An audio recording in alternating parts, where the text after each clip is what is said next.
La coagulación sanguínea es regulada por varios anticoagulantes. Dentro de esos anticoagulantes son la antitrombina 3. La antitrombina 3 inactiva al factor de la coagulación y neutraliza a la trombina. ¿Sí?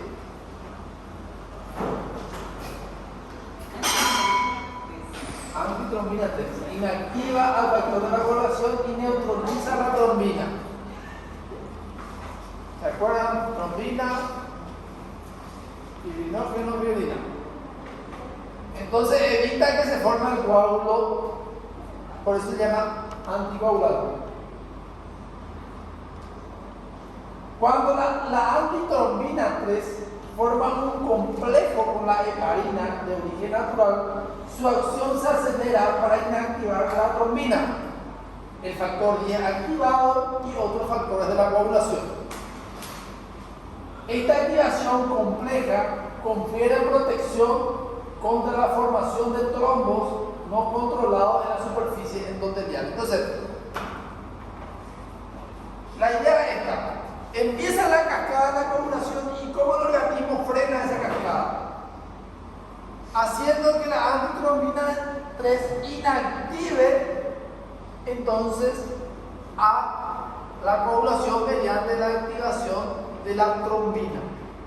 Hace que la trombina no se transforme, entonces no sea activo y entonces no va a hacer que el fibrinógeno se convierta en fibrina. Por lo tanto, es un anticoagulante, es un factor anticoagulante. Bueno, después tenemos a la proteína C.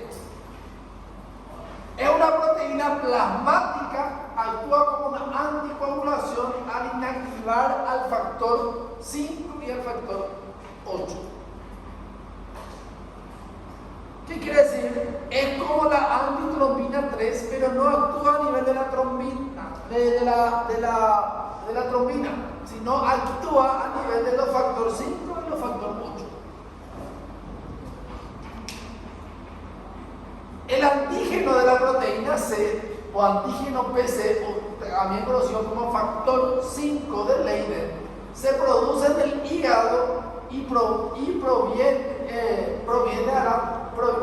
la trombosis, o sea, evita que ocurra la trombosis. Entonces, de esa forma es lo que actúa como anticoagulante. La insuficiencia de proteína C, o sea, que se tenga poca proteína C, puede ser congénito en un 35 a 58%. ¿Qué quiere decir? La persona puede nacer con insuficiencia de proteína C en un 35 a un 58%. También puede ser adquirida si se tiene insuficiencia hepática grave o déficit de vitamina K, porque se acuerda que la proteína C se creaba en el hígado, ¿sí? Y es un anticoagulante, no es un procoagulante. Una pregunta: los anticoagulantes, la gran mayoría de los factores anticoagulantes y procoagulantes, ¿dónde se sintetizan? ¿En qué órgano? Ok, solo para ver si entendieron lo que hace Albert, ¿sí?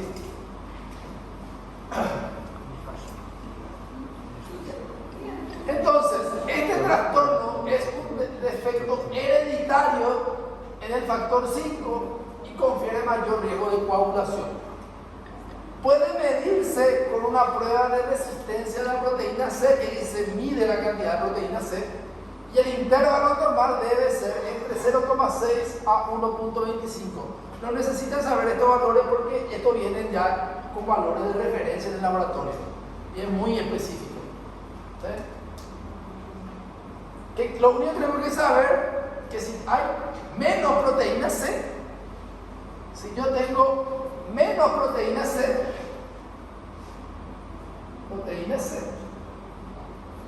si era un anticoagulante y tiene poco, se va a poner más coagulación, ¿sí?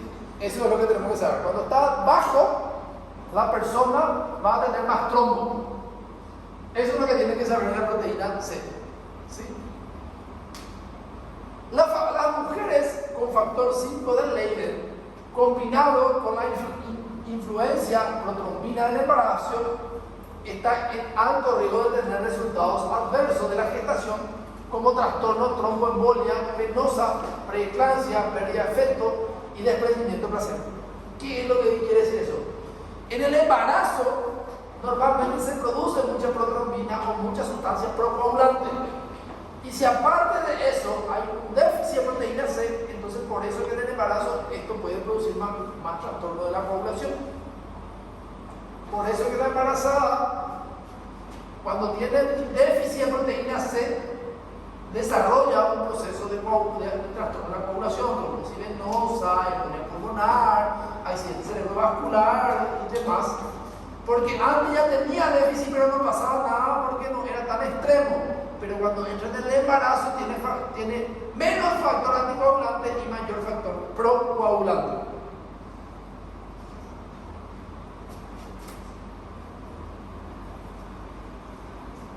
La proteína S, que es el mismo concepto de la proteína C.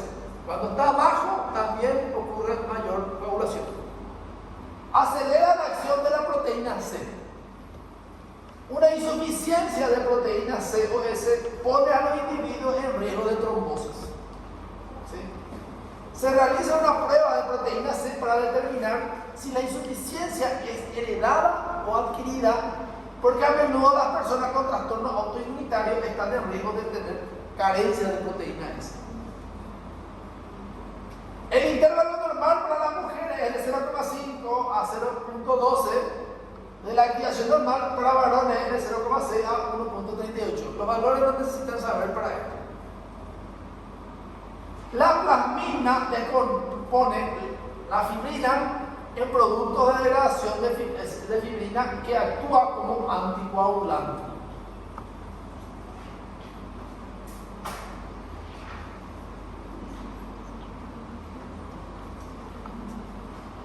Bueno, entonces ahora vamos a hablar de los anticoagulantes. Hoy en día existen más anticoagulantes. Estos son, digamos, el más nuevo hasta esta época era la Liatran. Ahora la Liatran ya es más viejo. Está el Rivaroxaban y otros tipos de anticoagulantes nuevos. Entonces, los anticoagulantes actúan en la cascada de la coagulación. No son anticoagulantes. Ellos no son antiagregantes. ¿Sí? Porque no actúan a nivel de las plaquetas. Los anticoagulantes que citan la literatura son warfarina, heparina y dabigatran. Y estos sirven para prevenir trastornos tromboembólicos. ¿Qué quiere decir? En esas personas que tenían, por ejemplo, déficit de proteína C y proteína S o déficit de antitrombina 3, se le da este medicamento para evitar que se produzca ese trombo. Entonces es un tratamiento profiláctico para que evita que se formen coágulos. Por eso se llama anticoagulante. ¿Sí? Y cada anticoagulante actúa en diferentes lugares de la cascada de la coagulación. Entonces, la warfarina disminuye la protrombina. ¿Sí? Hace que disminuya la protrombina y otros factores de la coagulación. Reduce su capacidad para participar en la síntesis de los factores de la coagulación dependiente de vitamina K en el hígado. Se absorbe fácilmente después de la administración oral.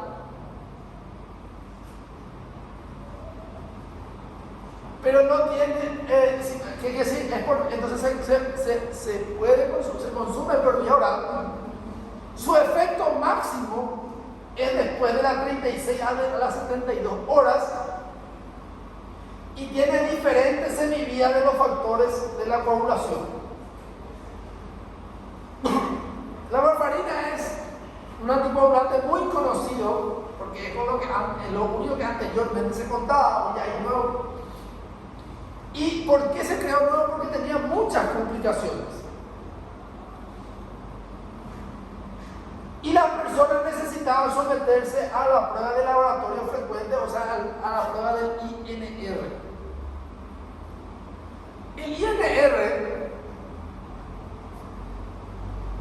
Normalmente en una, valga la redundancia, aquí está.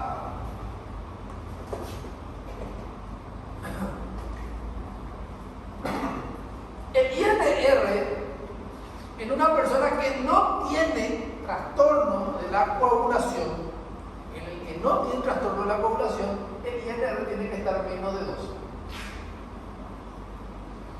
En una persona que la coagulación es muy fácil o tiene trastorno de la coagulación, el INR tiene que estar entre 2 a 3, máximo 4.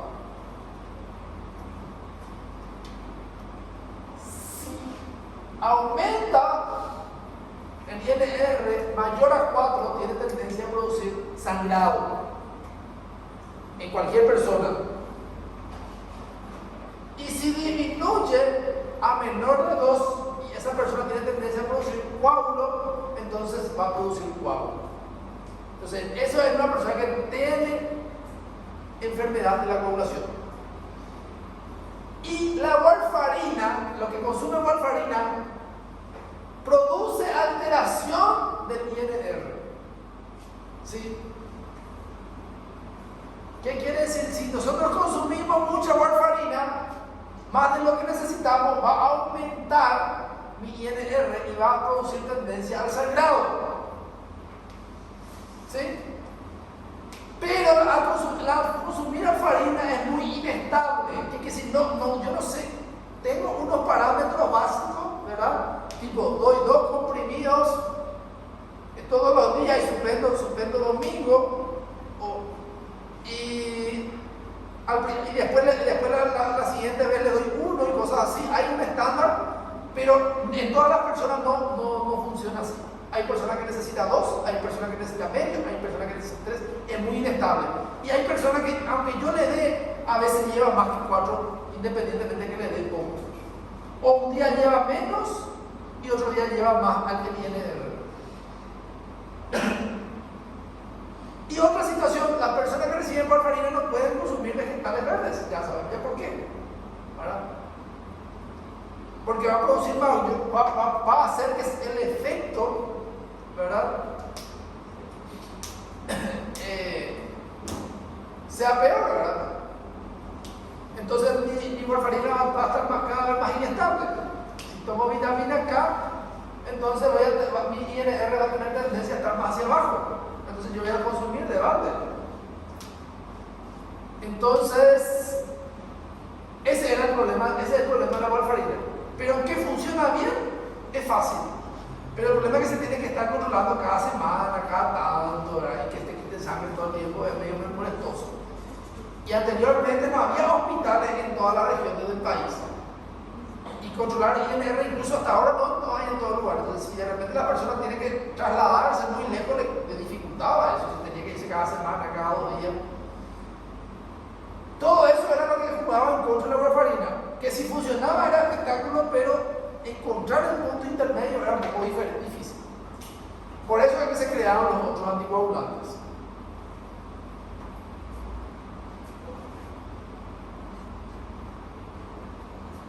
Está la heparina. La heparina es un anticoagulante que se da por vía subcutánea o endovenosa. La heparina es un fármaco que normalmente se utiliza en pacientes hospitalizados. Raras veces el paciente lleva en la casa la medicación, pero solo por un tiempo determinado, ¿verdad? Por ciertas situaciones específicas. Porque como se da subcutáneo, es que se va a la calle, en la casa, ¿verdad? Porque el endovenoso se da sí o sí hospitalizado. Como se da por vía parenteral, entonces es más riesgoso. Y el control tiene que ser más estricto. La heparina se forma de modo natural. O sea, el organismo, ¿se acuerdan que en el pulmón se crea heparina y todo lo demás? O sea, el organismo produce heparina.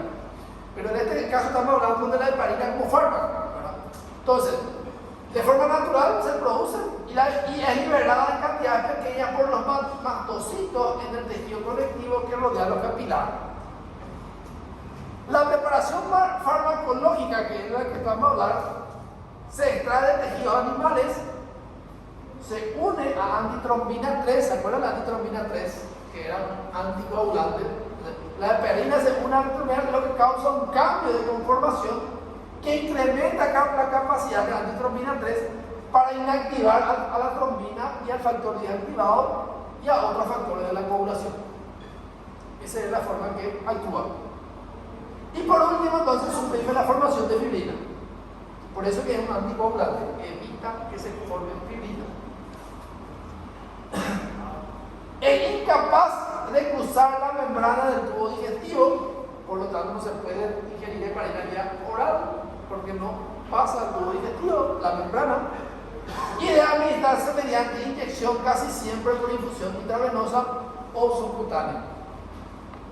La heparina de bajo peso molecular se desarrolla por inhibición de la activación del factor 10, pero tiene poco efecto en la trombina y otros factores de la coagulación. La heparina de bajo peso molecular se administra por inyección subcutánea y requiere administración y vigilancia menos frecuente que la heparina estándar o no fraccionada, o también se le conoce como sódica. Professor, o paciente com muito tempo é hospitalizado e ele não pode receber uma difusão de soro, é feito o acesso heparinizado, né? A gente faz o acesso, colocar o heparina para evitar a coagulação, só para a administração de medicação. Sí, anteriormente se usaba mucho eso, para evitar eso, pero hoy en día casi ya no se usa mucho la heparinización de la fiel. Porque justamente por si la persona va a estar mucho tiempo le está dando heparina, puede alterar su coagulación también. Hoy en día no se usa tanto más todavía. Anteriormente por eso antes la vía cerrada se le llamaba vía heparinizada, pero hoy en día ya no se pone más porque puede alterar la coagulación de una persona que está internada y a veces puede confundir. Por eso antes se llamaba vía cerrada o heparinizada. Hoy en día ya no se le pone más casi heparina y se sabe que si alcanza 3 o 4 días ya tiene que quitarse ya esa vía porque se puede inflamar y cosas así.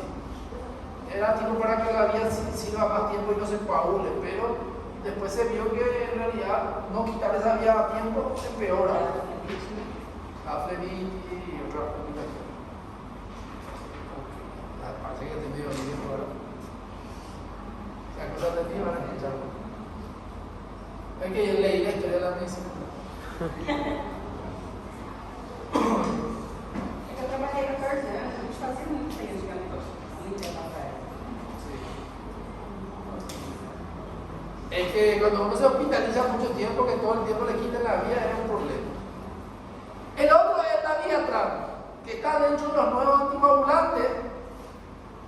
En la Viatran es vía oral como la warfarina, pero no necesito controlar el TP y el INR. No tiene interacción con los vegetales. Se toma dos veces al día. Tiene cierto beneficio. El tema es que como no se puede controlar, no hay algo que me controle que en este momento hay sangrado, también no se puede prevenir el sangrado. Pero produce menos sangrado que la warfarina. ¿Y qué pasa? Que actúa en la warfarina, se acuerda que actúa 32 a 72 horas. Esta en 6 horas el paciente ya está anticoagulado y se puede ir a casa. Tiene esos beneficios, pero la contrapartida de esos beneficios es que en personas que hacen sangrado yo no puedo tipificar, no puedo disminuir o aumentar, no sé. Solo sé cuando ya ocurre el sangrado. Bueno, hoy en día hay su antídoto y todo lo demás, ¿verdad? Pero no es lo mismo que ya sangre. Un nuevo anticoagulante oral tiene menos complicaciones, requiere menos controles, se emplea de modo gradual en fibrilación auricular, es más efectivo en cuanto a costo cuando se emplean en personas con fibrilación auricular. ¿Por qué? Porque no se está controlando todo el tiempo, no se tiene que ir al hospital todo el tiempo, o sea, además por eso al final es un fármaco que desde el punto de costo primario es más caro, pero a la larga sale más barato. Entonces, depende, por lo tanto depende también de la economía. Bueno, yo puedo decir que es barato, pero si no tengo acceso en ese momento es caro, ¿entiendes? Entonces, por eso que la warfarina hasta ahora se utiliza todavía y no se puede quitar por completo.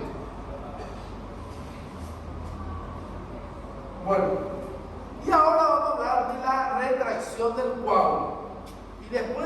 vamos a hablar de otro fármaco. Hablamos de los antiagregantes, hablamos de los anticoagulantes y vamos a hablar de los fibrinolíticos. Los fibrinolíticos es cuando ya se formó el coágulo y rompe el coágulo.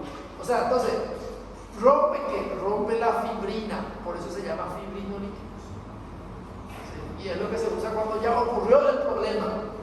¿Qué quiere decir? Antiagregantes y anticoagulantes se usan para prevenir hipotensión ortostática. Esto ya con el sueño, trastorno del sueño. Tú me estaba mirando y después ya programó un estudiante, programó como me miraba así fijamente, pero te estaba durmiendo. Igual que las criaturas que me hacen que están despiertos pero están durmiendo. Entonces, fibrinolítico rompe la fibrina. Muy bien. Hace tarde, muy bien. ¿Te extraña? Ahora se está mudando todo ahí con Mini. Porque no viene más Mini de ahí de buscar ahí atrás. Todo lo que está en la canal se mueve. Ese también yo que por ahí se muda. Entonces, vamos a hablar de la retracción del coágulo. Entonces, en condición normal, el coágulo se retrae dentro de 20 a 60 minutos que sigue a la formación. Se forma y se retrae, es decir, es como si algo se aprieta, ¿verdad? Y se queda más compacto. A eso se le conoce como retracción del coágulo. Lo que contribuye a la hemostasia al exprimir el suelo del coágulo y unir los bordes de los vasos. Entonces, sí, las plaquetas, los glóbulos rojos tienen líquido. Al producir la retracción, ¿qué es lo que hace? Sale el líquido y se queda como algo sólido, bien compacto, con mayor resistencia. ¿Sí?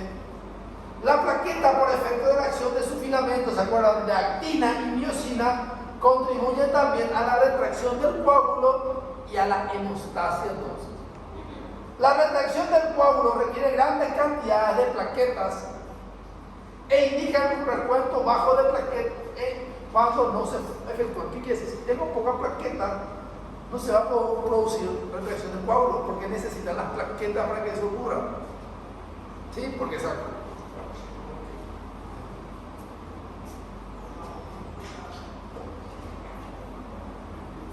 y por último, se formó el coágulo, vamos a hablar de la disolución del coágulo, cómo se disuelve el coágulo. Y a esto es lo que se llama trombolisis. ¿Sí? Destrucción del coágulo, disolución del coágulo, ruptura del coágulo. Comienza poco después de la formación. Entonces, ¿qué es lo que ocurre? Vasoconstricción, adhesión, agregación plaquetaria, coagulación, retracción y disolución del coágulo. Eso es lo que tiene que ir ocurriendo. Permite que el flujo sanguíneo se restablezca y que la reparación tisular tenga lugar.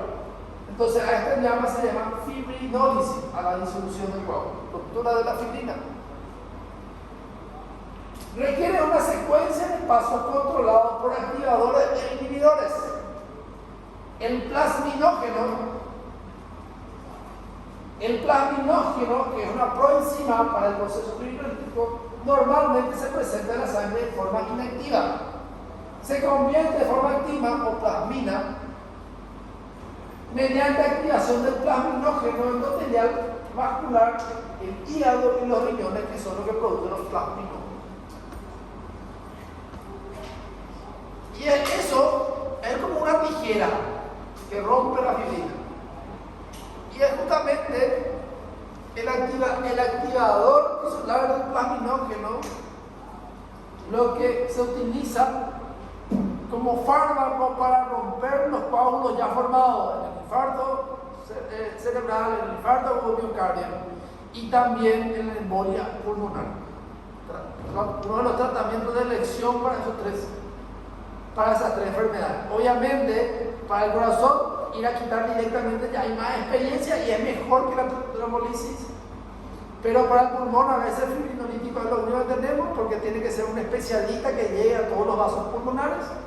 Para el área del cerebro, en muchos hospitales solo se puede hacer trombolisis y en otros hospitales se puede hacer trombectomía.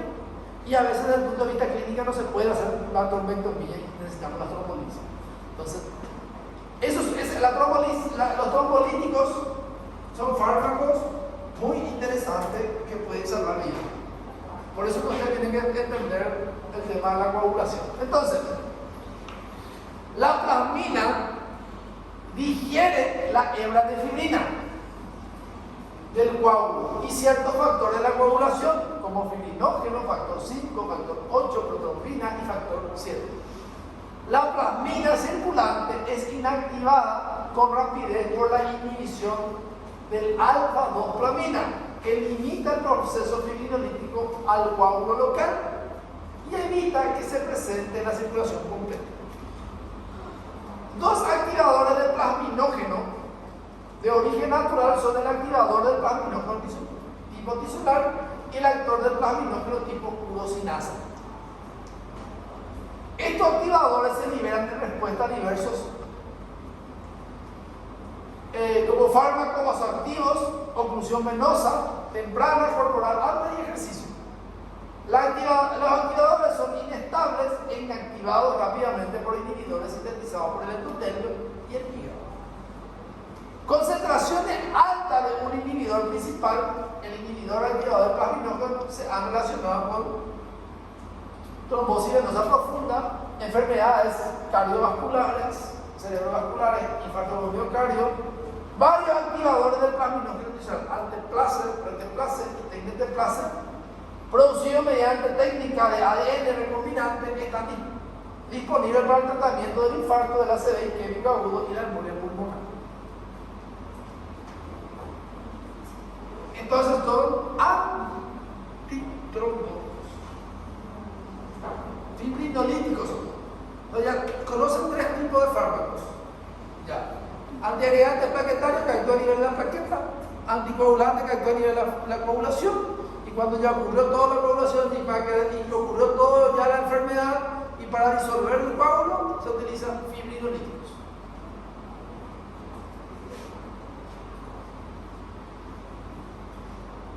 Entonces vamos a hacer un repaso de todo lo que estoy diciendo, pero un poquito más concentrado. Cuando hay lesión de vaso sanguíneo, los músculos lisos vasculares se contraen, reducen instantáneamente el flujo sanguíneo. Cuando uno cierra la canilla, tornillo, disminuye el agua. Lo mismo ocurre cuando ocurre vasoconstricción. Hay reflejos nerviosos locales y factores humorales como el tromboxano A2 que se liberan en el plasma, y entonces el resultado de la primera etapa de la homeostasia es la vasoconstricción. Primera etapa de la homeostasia, vasoconstricción. Segundo, después de eso, de la lesión del vaso, el factor de von Willebrand es liberado del endotelio. Hay unión al receptor de las plaquetas, hay adhesión de la plaqueta a la fibra de colágeno expuesta, se activan y liberan ADP y tromboxano A2, atraen plaquetas adicionales y ocurre la agregación plaquetaria. Entonces así se forma la segunda etapa de la hemostasia, formación del tapón de plaquetas. Y por último, ocurre la coagulación sanguínea. Es un proceso complejo, hay activación secuencial de varios factores de la sangre, hay dos vías de la coagulación, la vía intrínseca comienza en la circulación y se inicia con la activación del factor 12, la vía extrínseca que se activa mediante una lipoproteína celular, conocido factor tisular, que en realidad son fosfolípidos, que exponen cuando los tejidos se lesionan. ¿Sí? Ambas vías conducen a la activación del factor 10, la conversión de protrombina en trombina y de fibrinógeno en hebras de fibrina insoluble que mantiene unido el coágulo.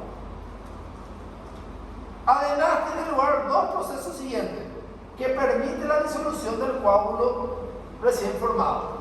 O sea, lo que estábamos hablando de la retracción del coágulo y la fibrinolisis. Entonces vamos a hablar de la retracción del coágulo. Pocos minutos después de que se forme el coágulo, la actina y miosina de las plaquetas comienzan a contraerse, la hebra de fibrina del colágeno son atraídas hacia las plaquetas, extraen el suero, entonces hay plasma sin fibrinógeno del coágulo y hace que se contraiga, y a ese proceso se llama retracción del coágulo. Como ustedes pueden ver, en la etapa de retracción del coágulo siguen participando las plaquetas. Por lo tanto, dijimos que si hay pocas plaquetas, no va a ocurrir esa situación. Y por último, tiene que ocurrir la fibrinolisis, destrucción del coágulo, si no se va a detener de forma permanente el flujo sanguíneo. Poco después que se forme el coágulo, se activa el plasminógeno. La lenta liberación de un poderoso activador de los tejidos lesionados y el endotelio, el activador plasminocelular. El plasmina que digiere las hebras de fibrina. Y ahí termina toda la hemostasia con la reparación. Entonces, si vemos desde el punto de vista de imagen, ocurre esto entonces. Lesión del vaso, las células entonces endoteliales liberan señales químicas. Podemos acá ver la ruptura del vaso. Esto sería el endotelio. Podemos ver ciertas plaquetas distribuidas. Los tejidos vasculares, colagénicos y el fibrinógeno.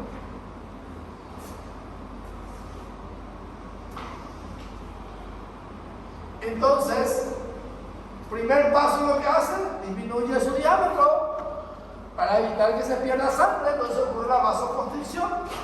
El músculo liso se contrae para contraer el lumen vascular. Entonces el tamaño original del lumen se disminuye. Los músculos lisos se contraen.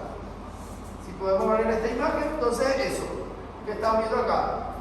Lesión, vasoconstricción. Entonces evita de que se pierda la sangre. Primer mecanismo de la homeostasia. Segundo mecanismo de la homeostasia, adhesión y agregación plaquetaria. Formación de tapón plaquetario. Las plaquetas son activadas por coacción, por coagulación con el colágeno, se vuelven pegajosas y atraen más plaquetas. Las plaquetas forman el tapón plaquetario. Adhesión y agregación plaquetaria. Segundo mecanismo. Tercero,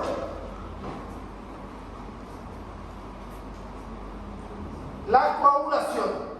Y ahí tenemos que el fibrinógeno se tiene que transformar en fibrina. O sea, se transforma en tapón duro. ¿Sí? El fibrinógeno se convierte en fibrina, que forma un coágulo con las plaquetas y los eritrocitos. Y entonces se detiene la hemorragia.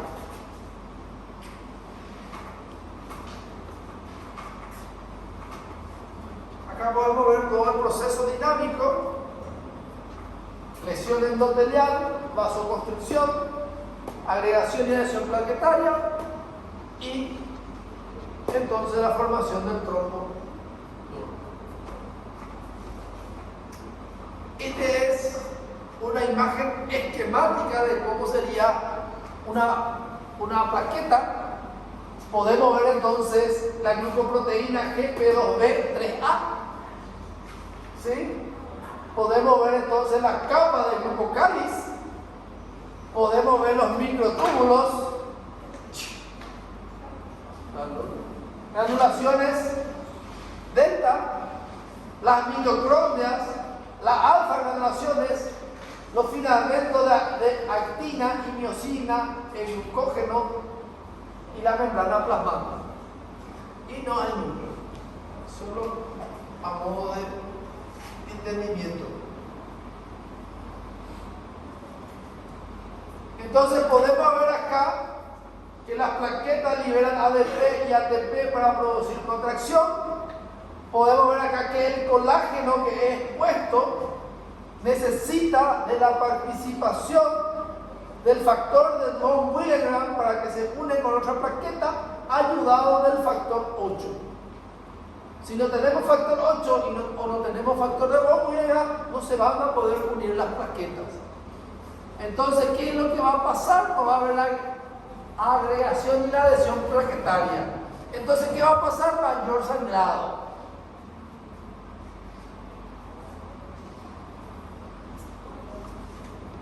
Cuando el organismo es lesionado, obviamente. Estas son las vías intrínsecas y las vías extrínsecas. Sistema intrínseco que habíamos hablado primeramente, que era,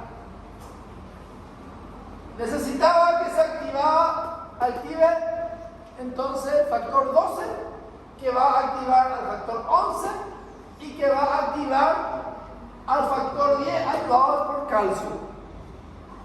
¿Sí? Que era lo que queríamos. Converge entonces al final en la activación del factor 10. La vía extrínseca comienza entonces con el factor tisular, que activa el factor 7, y este va a activar entonces el factor 10. Y este factor 10 activado, ayudado por el calcio, hace que la protrombina se transforme en trombina para que el fibrinógeno se transforme en fibrina. ¿Sí? Y esto después se van juntando. De monómeros pasan a polímeros y son los que forman el coágulo duro.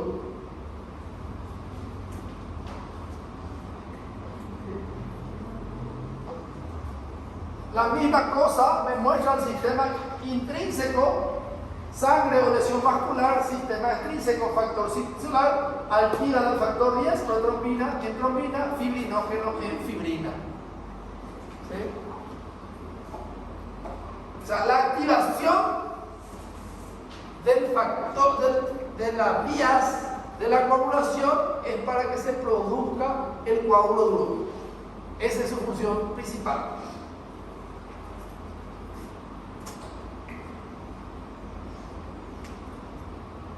Y acá lo que me está mostrando que cuando se formó todo ese coágulo y ya pasó todo eso, ese coágulo tiene que ser disuelto, a la cual le llamamos fibrinólisis. ¿Cómo ocurre?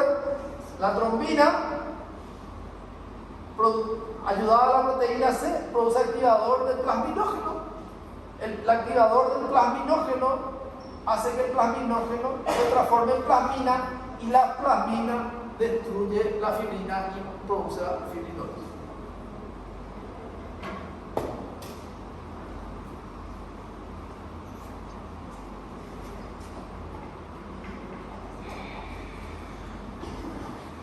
Sí que te libere.